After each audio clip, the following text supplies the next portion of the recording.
22 के साथ में आप सभी का बहुत स्वागत है और मैं हूं आपके साथ अमनदीप। उत्तर प्रदेश के कानपुर में औद्योगिक नगरी के नाम से भी इसे जाना जाता है। कानपुर का इतिहास आजादी के दीवानों से लेकर अंग्रेजी हुकूमत की क्रूरता से जुड़ा हुआ है। कहा जाता है कि कानपुर की मिलों को बजने वाले सायरन से यहां पर सुबह और शाम का अंदाजा लगाया जाता था और देश की आजादी के बाद कानपुर सूबे की राजनीति का भी बड़ा केंद्र रहा है। कानपुर में लंबे समय तक कांग्रेस पार्टी ने राज किया है, तो इसे कांग्रेस और वामपंथ का गढ़ भी कहा जाता था। लेकिन बदलते हालात के साथ कांग्रेसियों और वामपंथियों के पैर कानपुर से उखड़ते चले गए।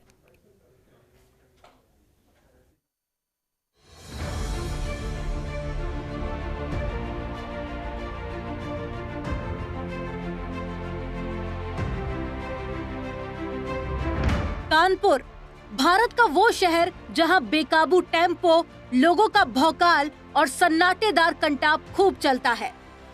इस शहर ने मुगलों की नवाबी भी देखी तो अंग्रेजों का अत्याचार भी सहा। ये शहर गवाह है रानी लक्ष्मीबाई, तात्या टोपे और चंद्रशेखर आजाद जैसे क्रांतिकारियों के बलिदान का। तो मौजूदा दौर की राजनीति की भी कई कहानियां ये शहर समेटे हुए है। राष्ट्रपति रामनाथ कोविंद इसी शहर की गलियों में खेलकूद कर बड़े हुए, तो पूर्व प्रधानमंत्री अटल बिहारी वाजपेयी ने इसी शहर में पढ़ाई की। धर्म ग्रंथों के मुताबिक बिठूर में महर्षि वाल्मीकि के आश्रम में मां सीता को शरण मिली और यहीं भगवान श्री राम के 2 प्रतापी पुत्रों का जन्म हुआ। कानपुर की मिलों में ताला लटक चुका है। लवकुश की जन्म स्थली को फिलहाल दुनिया भर में पहचान दिलाई यहाँ की लेदर इंडस्ट्री ने। गंगा के किनारे बसे इस खूबसूरत शहर में जरूरत की हर चीज मौजूद थी। न पानी की कमी, न यातायात के लिए सड़कों की समस्या। इसलिए अंग्रेज तब भारत आए, उन्होंने कानपुर में अपनी सैन्य छावनी का निर्माण किया। अंग्रेजों ने इस शहर को इस तरह से विकसित किया कि इस शहर को भारत का मैनचेस्टर कहा जाने लगा। 4 दशक पहले तक स्वदेशी लाल इमली, एल्गिन मिल सहित शहर में दर्जनों मिलें थी, लेकिन धीरे धीरे कर सभी मिलें बंद हो गई, जिससे कि कानपुर की औद्योगिक पहचान भी गुम हो गई।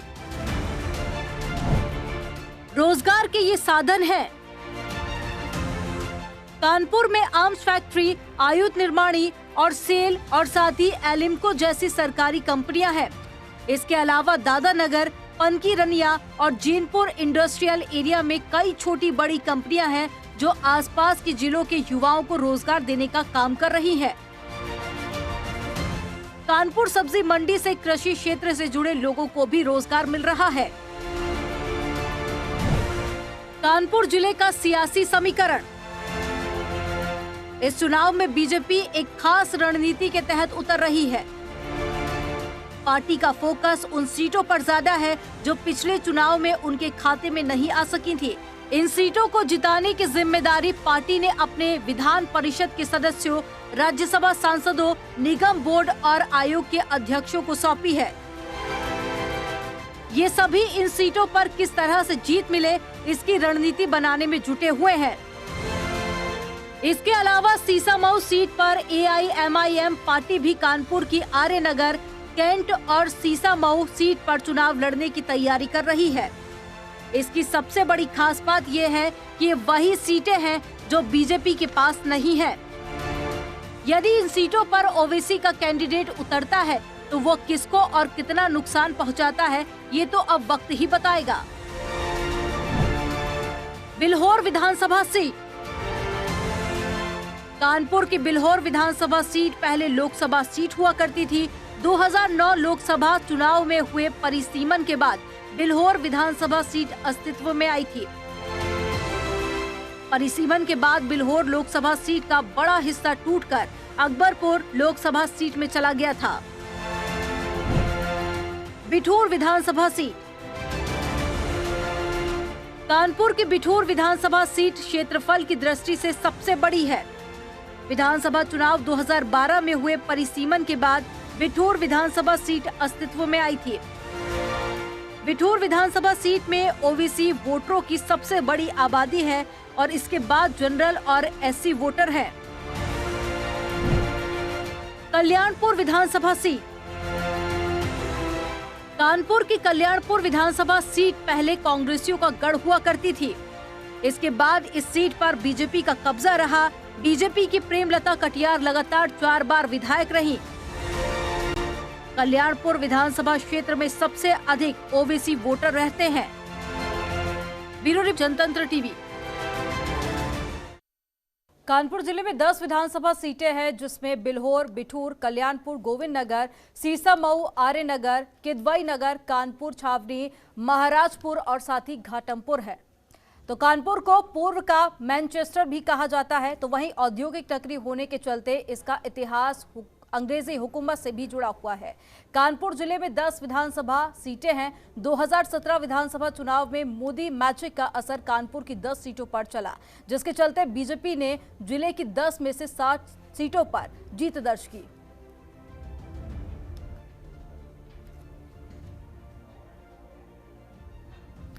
दो 2012 में हुए विधानसभा चुनाव में कानपुर जिले में बीजेपी को 4 सीटें मिली थी। वहीं सपा 5 सीटें जीतने में कामयाब हो सकी थी, तो वहीं कांग्रेस को सिर्फ 1 सीट ही मिली थी। बीएसपी का यहां खाता भी नहीं खुल सका था।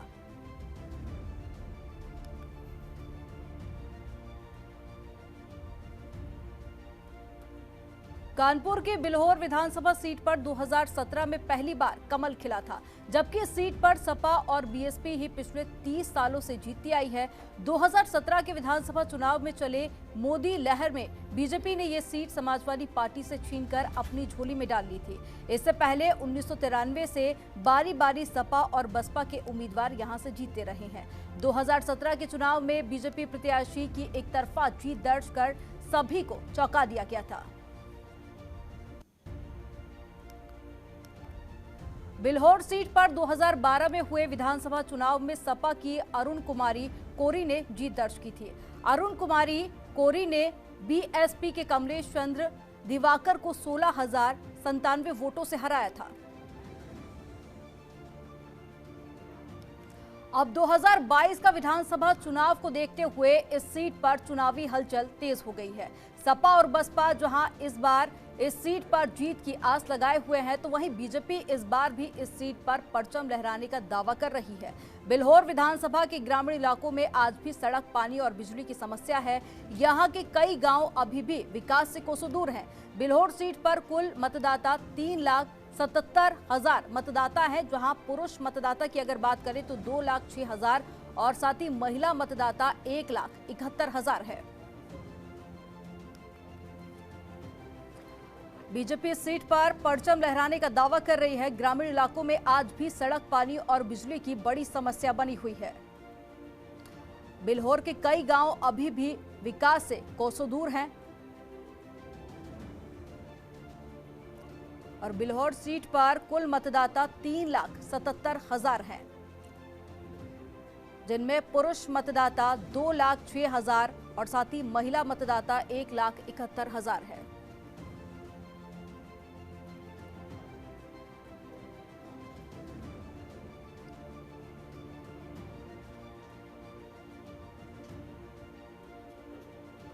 दो 2017 में इस विधानसभा सीट पर बीजेपी ने अभिजीत सिंह सांगा को अपना प्रत्याशी बनाया था, तो वहीं समाजवादी पार्टी ने मोनिंद्र शुक्ला को मैदान में उतारा। इस चुनाव में अभिजीत सांगा ने करीब 59,000 मतों से मोनिंद्र शुक्ला को हराया था।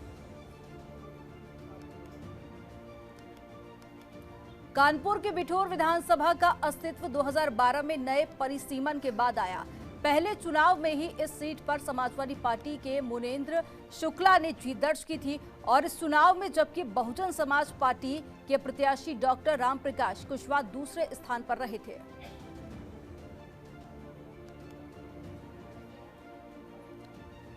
बिठूर विधानसभा सीट में ओबीसी मतदाताओं की सबसे बड़ी आबादी है, वहीं मुस्लिम वोटर सबसे कम है।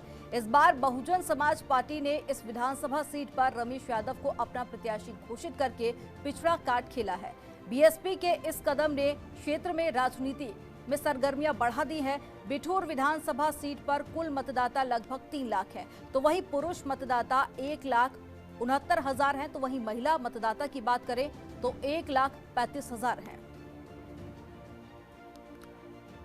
बिठूर विधानसभा सीट में पुरुष मतदाताओं की संख्या 1,69,000 है, तो वहीं बिठूर सीट में ओबीसी मतदाताओं की संख्या सबसे ज्यादा है, तो वहीं मुस्लिम मतदाता की संख्या सबसे कम है।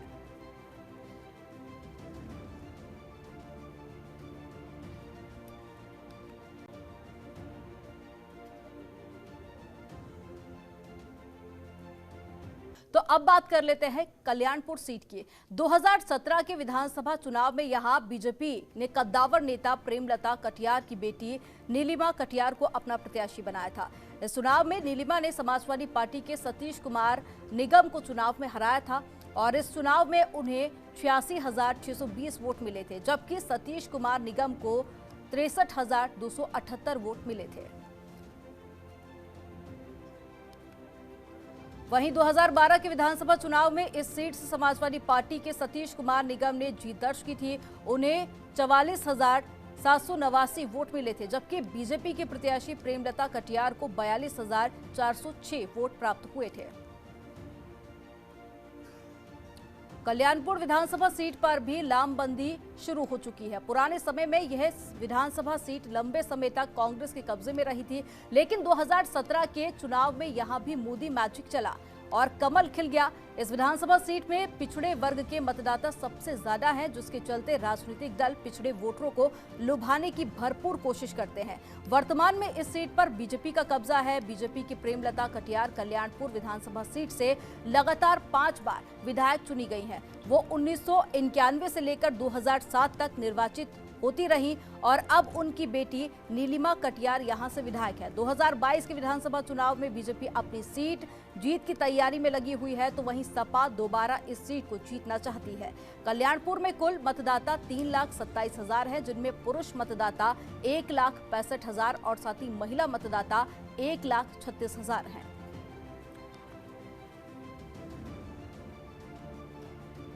कल्याणपुर सीट पर लंबे समय से कांग्रेस का कब्जा रहा है और अब बीजेपी और साथ ही समाजवादी पार्टी ने भी तैयारी पूरी कर ली है। 2017 के चुनाव में इस सीट पर भी मोदी मैजिक चला था और ये सीट बीजेपी के कब्जे में गई थी। हालांकि इस सीट की अगर हम बात करें तो पिछड़े वर्ग के मतदाता सबसे ज्यादा यहां पर हैं और राजनीतिक दल पिछड़े वोटरों को लुभाने की भरपूर कोशिश भी करते हैं।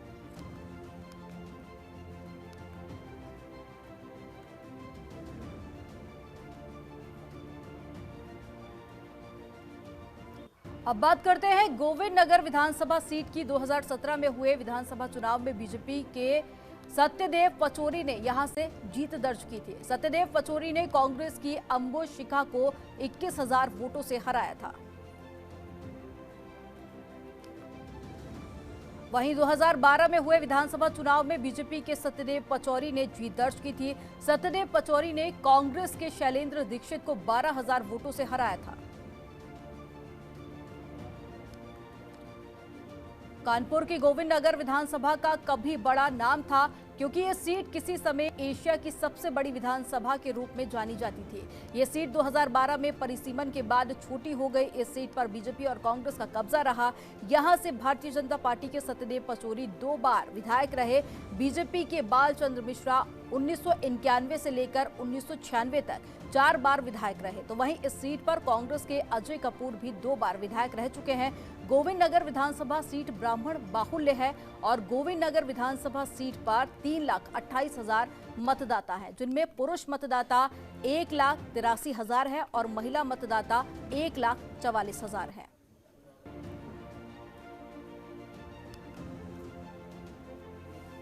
ब्राह्मण बाहुल्य विधानसभा सीट के तौर पर इसे जाना जाता है। गोविंद नगर विधानसभा सीट पर 3,28,000 मतदाता है, जिनमें पुरुष मतदाता की संख्या 1,83,000 है और महिला मतदाता की संख्या 1,44,000 है। अभी गोविंद नगर एशिया की सबसे बड़ी विधानसभा के रूप में जानी जाती थी, लेकिन उसके बाद में 2012 में परिसीमन हुआ, उसके बाद ये सीट छोटी हो गई।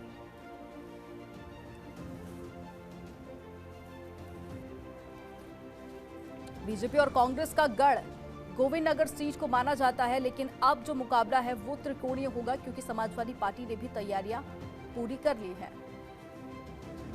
और बीजेपी के बालचंद मिश्रा 1991 से लेकर 1996 तक 4 बार यहां पर विधायक रहे हैं और इस सीट पर कांग्रेस के अजय कपूर भी 2 बार विधायक रह चुके हैं। यानी कि कांग्रेस और बीजेपी दोनों का ही यहां पर कब्जा रहा है, तो समाजवादी पार्टी के लिए ये काफी ज्यादा चुनौतीपूर्ण साबित हो सकता है।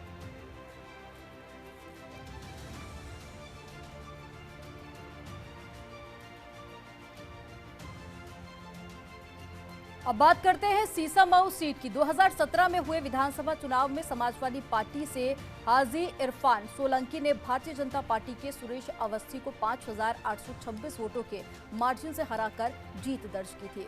इस सीट पर बीजेपी पिछले 20 सालों से जीत को तरस रही है। 2012 में हुए विधानसभा चुनाव में परिसीमन का बाद इस सीट के जातीय समीकरण बदल गए और हाजी इरफान सोलंकी ने जीत दर्ज की और साथ ही पहली बार सपा का यहां पर खाता खुला। 2012 में हाजी इरफान सोलंकी ने 19,663 मतों से बीजेपी के अनुमान स्वरूप मिश्रा को हरा दिया।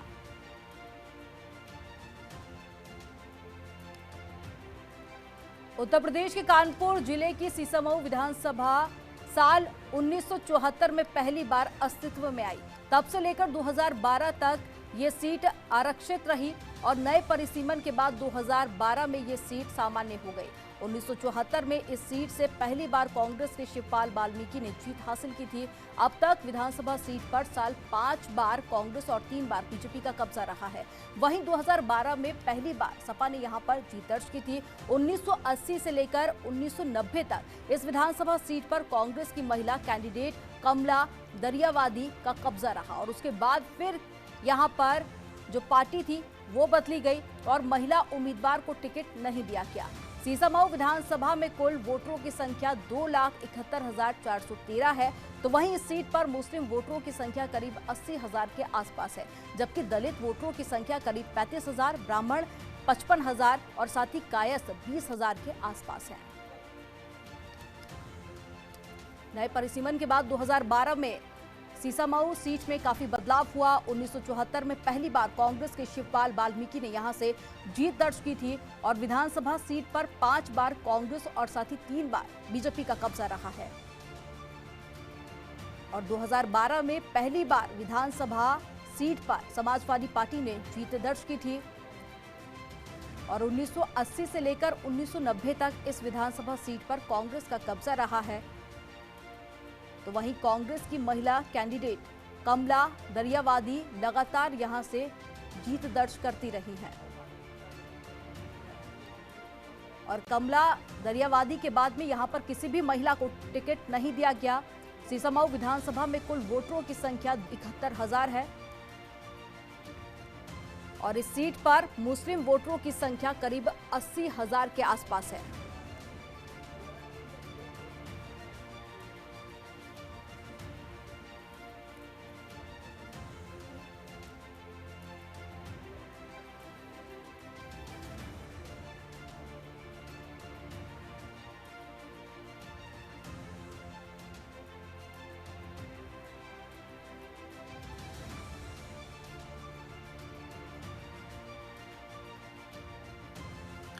तो आपको कानपुर की 10 विधानसभा सीटों के बारे में बता रहे थे।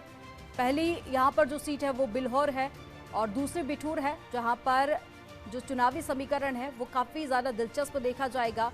और तीसरी यहां पर कल्याणपुर है और चौथी है गोविंद नगर की सीट और साथ ही सीसामऊ की सीट भी बेहद खास मानी जा रही है।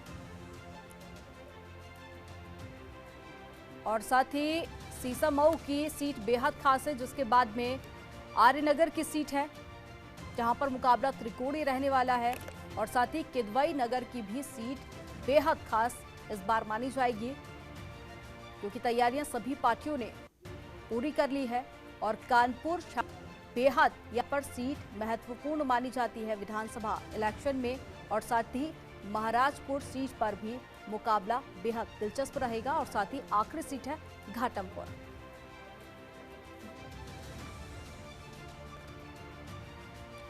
तो आपको कानपुर की 10 विधानसभा सीटों के बारे में बता रहे थे, क्या कुछ चुनावी समीकरण रहेगा 2012 में, 2017 में वो कौन सी पार्टियां रही जिन्होंने जीत दर्ज की थी और वो कौन से प्रत्याशी होंगे जो मैदान में उतरेंगे। इससे पहले वो कौन से दिग्गज थे जो मैदान में उतारे गए थे। फिलहाल इसके भी साथ में इतना ही, फिर आपके साथ में हाजिर होंगे नई सीटों के साथ में, नए चुनावी समीकरण के साथ।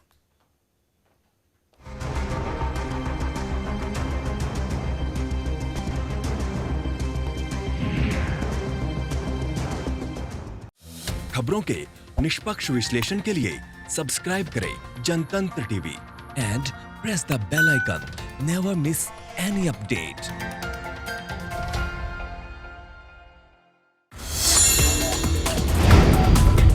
Download the Janatantra TV app, available on Google Play and App Store. Download it now.